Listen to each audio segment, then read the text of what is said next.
On today's show, the Yankees sweep the Rays. We'll discuss last night's game and how it turned out to be a bit different than how we previewed it on yesterday's show. Speaking of previews, the Yankees are in Toronto to play the Jays this weekend, so we'll preview the matchups, talk about how the teams have done recently leading into this matchup between first and second place teams in the AL East, and we'll spotlight some of the key players in last night's victory over the Rays. All next on Locked On Yankees.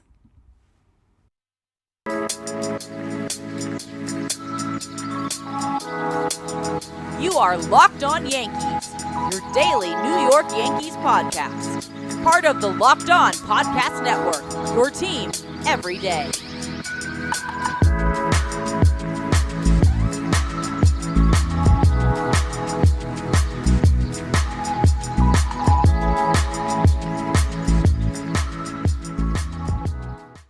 Happy Friday, Yankees fans. Welcome to Locked On Yankees, which is part of the Locked On Podcast Network, your team every day. I'm your host, Stacey.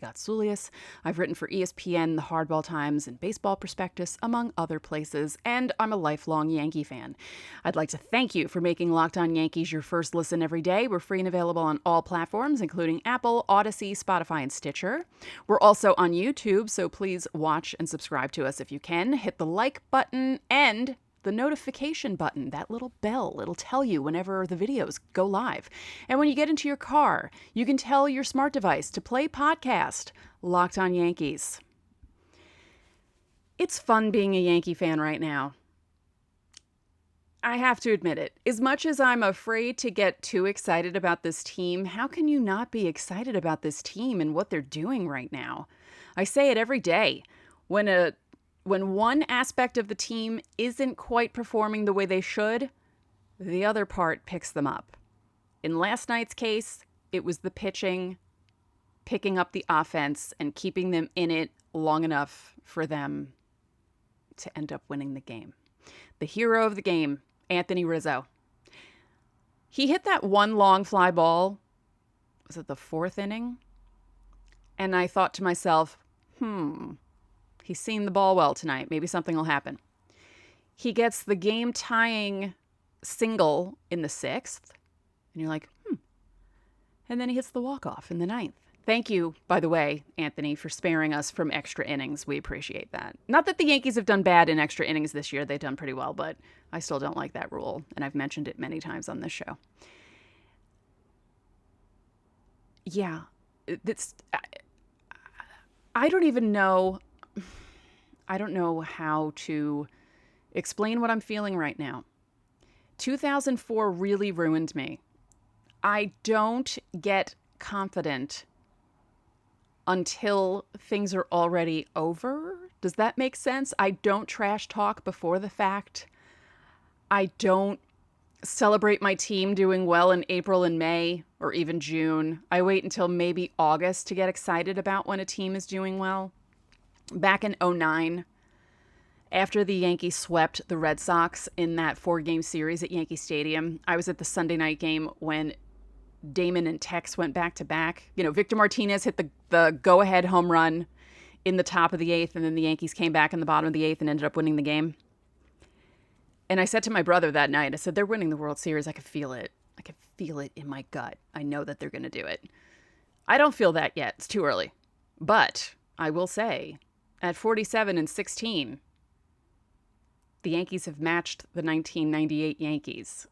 Same number of games, same record. And they're doing it the same way.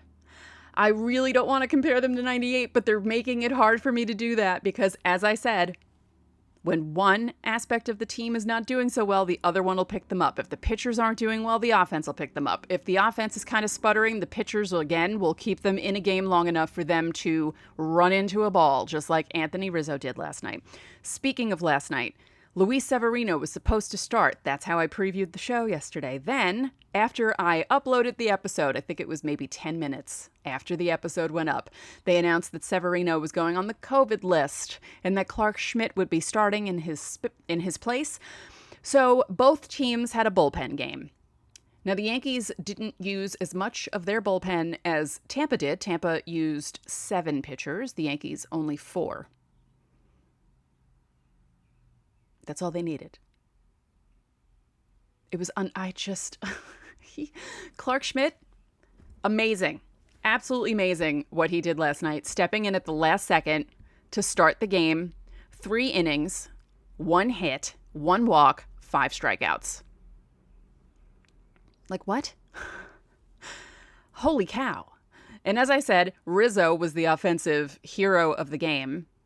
And the Yankees only had 4 hits. He had 2 of them. Donaldson had 1, Hicks had the other. Speaking of Donaldson, that play that he made, the diving play from his knees, unbelievable. Ryan Weber, who also came in because he had to, the Yankees brought him in from AAA to replace Sevy on the roster. He comes in, pitches, 3 2/3? Let me double check the numbers because I'd like to make sure that I got that right. Yes, 3 2/3 innings. He also makes a really good defensive play. Rizzo's going to his right. Rizzo has to throw the ball to first. Ryan Weber has to cover. Bang, bang play. He makes it. Ryan Weber comes out of nowhere, although not technically. He's like one of those journeyman guys that came out of nowhere and did really well last night. We're going to focus on Weber and Schmidt in segment 3. I don't want to get too much into them because we need to talk about certain things in segment 3. So the Yankees walk off against the Rays. They sweep the series. They've won 7 in a row. But not only that, they've won 7 since they dropped that 1 game against the Twins, the Nestor Cortez start. They had a 7-game winning streak before that. So if they had swept the Twins, you could have been looking at a 15-game winning streak here, people. Again, this team is unbelievable. I don't understand what's happening. I'm enjoying it, but I'm not understanding what's happening. And frankly, I'm frightened. So, the first test of this horrific stretch that the Yankees have that I've mentioned many times, where they play the Rays, the Jays, the Rays, the Astros, the A's, the Astros. First 3 games, they sweep. Wasn't expecting that. Was hoping for 2 out of 3. Very happy with the sweep. Amazing. Absolutely just amazing what this team is doing. In a moment, we'll be previewing that matchup against the Jays because the Yankees flew up to Toronto overnight. Meredith Marakovitz was chronicling it on Instagram.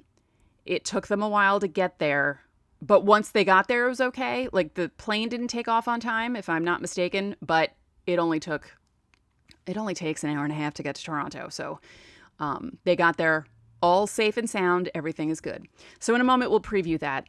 But first, our next partner has a product I use literally every day. I started taking AG1 because I wanted better gut health, more energy, and I don't like taking pills. With 1 delicious scoop of AG1, you're absorbing 75 high-quality vitamins, minerals, whole food source superfoods, probiotics, and adaptogens to help you start your day right. This special blend of ingredients supports your gut health, nervous system, immune system, energy, recovery, focus, and aging. All the things that I need. I take it every morning before my breakfast and my coffee. So right now it's time for you to reclaim your health and arm your immune system with convenient daily nutrition. It's just 1 scoop in a cup of water every day. That's it. No need for a million different pills and supplements to look out for your health. To make it easy, Athletic Greens is going to give you a free 1-year supply of immune-supporting vitamin D and free travel packs. 5 of them with your first purchase. All you have to do is visit athleticgreens.com/MLB network. Again, that is athleticgreens.com/MLB network to take ownership over your health and pick up the ultimate daily nutritional insurance. Thank you for making Locked On Yankees your first listen every day. We have an important favor to ask you. We've put together a survey so we can learn more about listeners like you and make your favorite Locked On podcasts even better. This is your opportunity to tell us what you like and don't like about Locked On podcasts. Go to lockedonpodcast.com/survey right now to get started. It won't take very long, and everyone that completes a survey can qualify for a chance to win 1 of 10 $100 Ticketmaster gift cards. To take our audience survey, go to lockedonpodcast.com/survey. Thank you for your help.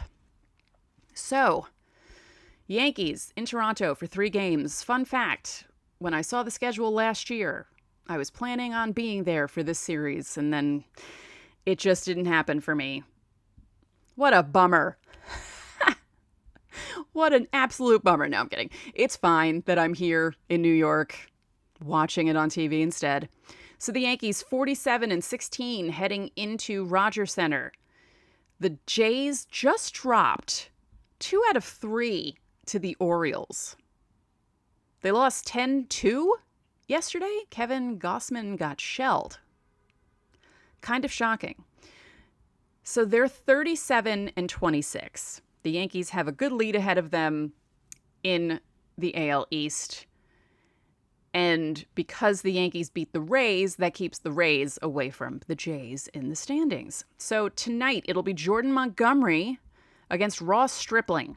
Montgomery is 2-1 with a 2.70 ERA with 51 strikeouts. Let's see how many innings that's in, because that's an important stat. 66 2/3 innings. And Ross Stripling is 3-1 with a 3.14 ERA with 35 strikeouts in 43 innings. Now the Yankees against Stripling, DJ LeMahieu has 24 at-bats. He's the one who's seen him the most. No home runs, but a run batted in, and he's batting .333. Anthony Rizzo, last night's hero, has faced Stripling 14 times, only batting .214 with 1 run batted in. Stanton has faced him 9 times, has hit a home run, has driven in 3 runs, but is only batting .222. Gleyber Torres, also 9 at-bats against Ross Stripling. 1 home run, 4 runs batted in, batting .333. The rest of the guys don't really seem to be doing much. Aaron Hicks has faced him 7 times, has not gotten a hit off him. Aaron Judge is hitting .375 in 8 at-bats, no home runs. As for the Blue Jays against Jordan Montgomery, Bo Bichette. Bo Bichette has his number. 11 at-bats, which isn't a large sample size, but it's large enough. .545 average, 2 home runs, 8 runs batted in. Vlad Jr. has a home run in 9 at-bats against him. And the rest of the guys, not that great against him. Nothing really stands out here. Oh, Spinner. My brain is on Degrassi right now. Springer. George Springer. That's his name. It's the whole Toronto Degrassi thing. That's what's happening. 10 at-bats, a .300 average, but no home runs. So that's good. And hopefully it'll stay that way. So that's tonight, 7:07. It's a yes game. It's not, Amazon. It's not Apple. But I don't think it would have been in Canada. I think if they were playing at home, you could have had one of those 2 options. Tomorrow afternoon, 3:07 start. And it's Alek Manoah against Jameson Taillon. Manoah has been incredible this season. Absolutely incredible. 12 games, 8-1, 1.67 ERA, 68 strikeouts, and 75 2/3 innings. Yeah, he's been doing really well, and he's kind of scary.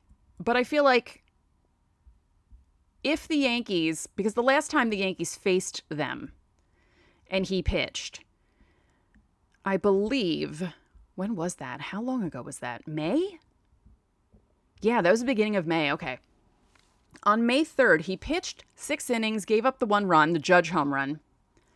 But he didn't get the decision because the Yankees were able to get to the bullpen. So that might be the key tomorrow for the Yankees against Manoah. And the key for the pitchers. Keep the offense in the game. Don't give up too many runs. And then maybe they can beat up on Toronto's bullpen. Jameson Taillon is 7-1 with a 2.93 ERA, 52 strikeouts. And that is in 67 2/3 innings. Now, his last start against the Cubs, not terrible, and definitely better than he did against Minnesota. 3 runs on 7 hits, 1 walk, 5 strikeouts, 5 innings. He got the win. The 3 runs wouldn't have done, he wouldn't have lost with 3 runs anyway because the Yankees won that game 18-4. The game against Minnesota was a lot rougher. And then the game before that was when he pitched he threw 8 innings, and, it was part of that run when the starters just looked absolutely incredible and unstoppable and unflappable and all the other words that you can think of. As for the matchups, Aaron Judge, with that 1 home run against Manoah, in 11 at-bats, he's batting .091. Marwin Gonzalez, it's only 7 at-bats, but he's batting .429. So you might see him in the lineup. You might see him. As for the Blue Jays against Tyone, Bichette does well against him. Vlad Jr. does well against him. Alejandro Kirk, only 7 at-bats, but he's batting .429. He's a pain in the butt, and he gets on base a lot. He's been getting on base a lot recently, so look out for him. George Springer, interesting. 13 at-bats against Tyone. He does have a home run and 2 runs batted in, but he's only batting .154 in those 3 at-bats. I did say Springer, right, and not Spinner? Okay. And then on Sunday, it's a 1:37 start. Garrett Cole against Yusei Kikuchi. And as I always say about Kikuchi, the Yankees usually do well every other turn against him, so it'll be interesting to see how they do this time. Cole, 6-1 with a 3.33 ERA. 91 strikeouts, and that is in 73 innings on the nose. Pretty good numbers there, huh? Kikuchi, he's 2-3 with a 4.80 ERA in 12 starts.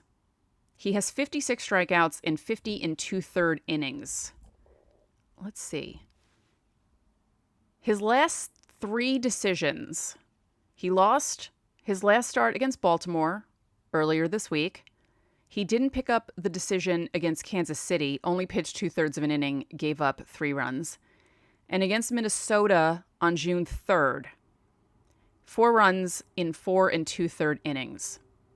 So he's kind of on a bad streak right now. So it'll be interesting to see which Yusei Kikuchi the Yankees see on Sunday. So this begins the second part of this rough stretch. 3 games with Toronto, and then no rest for the weary, because after they're done with Toronto on Sunday, they fly out of Canada and head down to Florida to play 3 at the Trop. Yay.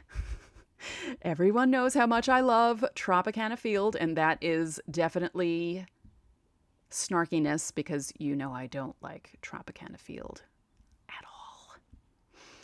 In a moment, we'll be discussing the other heroes of last night's game. It wasn't just Anthony Rizzo. There were other guys that contributed to the win in big ways. But first, BetOnline is your #1 source for all your betting stats and sports info. Find all the latest sports developments, news, and odds, including the Stanley Cup, baseball, and fighting news from MMA and UFC to boxing. Can't talk about the NBA anymore because Golden State won last night. So if you bet on Golden State, good for you. You had a good night. BetOnline is your continued source for all your sports wagering information, including live betting, esports, and more. So head to the website today or use your mobile device to learn more about the trends in action. BetOnline, where the game starts. So Anthony Rizzo was the hitting hero of last night, but let's talk about the pitching heroes, because all 4 pitchers last night. Clark Schmidt, who started it, Ryan Weber, who picked him up, Ron Marinaccio. Hey, love you, my fellow Italian. And Michael King.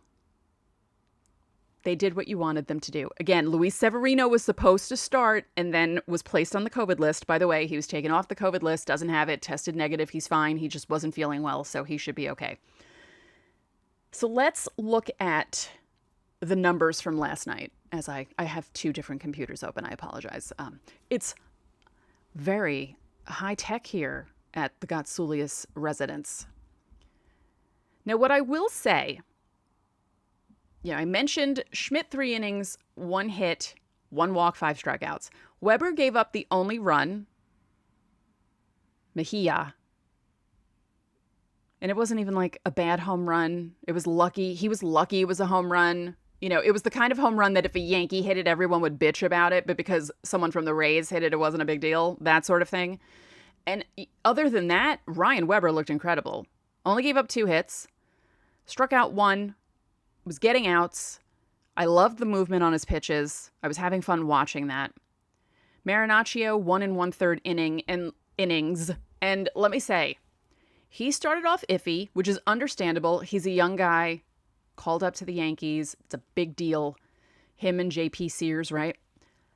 He's looked so good the last month or so. And I noticed how much more confident he looks while he's pitching. And his pitches, Matt Blake is, he's some sort of magical guru. I don't know what he's doing to these guys, but thank you, Matt Blake, for existing. Because I'm enjoying watching guys like Marinaccio coming in and just looking great. And yeah, it's just fun. And then Michael King, what can you say about Michael King? He had that little bit of a blip. He had a few games where it was kind of like, uh-oh, is he turning back into a pumpkin? But no, he's not. He looked great last night. He picked up the win because of Rizzo walking off in the ninth. And it's a pleasure watching him pitch as well. Just watching, I don't know what it is about certain pitches. And I know I'm not the only person who feels this way, but don't you love watching some of these guys pitch and watching how the ball moves? Because it doesn't move the way you think it's going to move.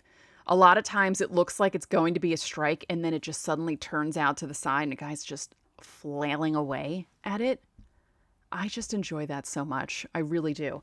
Now, while we are here talking about these wonderful pitchers that the Yankees have, because from top to bottom, with all of the, not all, there's 3 big injuries, right? Chapman, Green is gone for the rest of the season. Loizaga, remember him? He's also injured. Guys are stepping in and doing what they need to do. Again, it really is like 98. Just, you have, on the offensive side, you have someone like Matt Carpenter coming in and hitting home runs. You have Jose Trevino, who wasn't even supposed to be on the team, doing what he's doing and contributing and hitting walk-offs and making the pitching staff look amazing.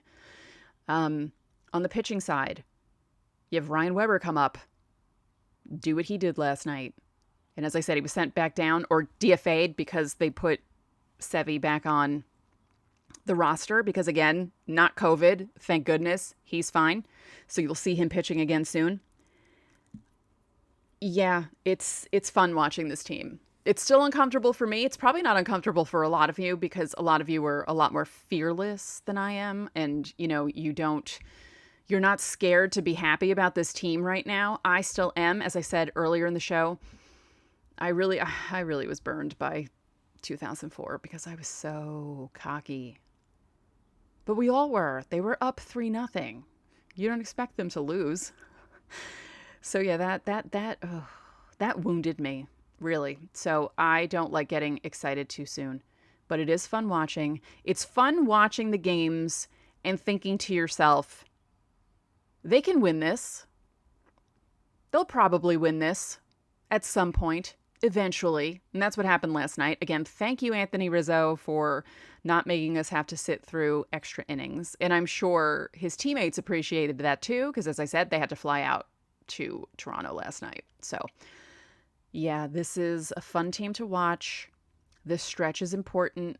They've passed the first test with flying colors. Now, I will say the Rays looked better last night, obviously, because they only allowed 1 run. The main problems that they had in the first 2 games, very sloppy play, the unearned runs that they were allowing the Yankees to score on. And that's another thing the Yankees are doing this season. They're taking advantage of other teams' mistakes. And when a team makes a mistake, they tend to pounce on them. So right now they're beating the good teams and the bad teams. And that's what you do when you're a good team.